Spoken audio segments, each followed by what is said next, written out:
Hey everybody, so today we are looking at Miele dishwashers and specifically the F13 fault. So if you're getting an F13 fault, this is an inlet fault. So that means that water is not getting into your machine. So the first thing you want to do is, if you are getting the F13 fault on your Miele dishwasher, you want to check your water intake area and make sure that there's no twists or knots in the hose. And you can also look and check the water inlet filter and make sure that there is nothing that is blocking the filter.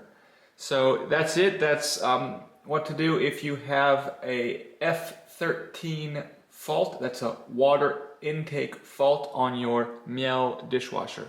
I hope this helped, and if it did, go ahead and please leave a like at the bottom of the video. Thanks for watching.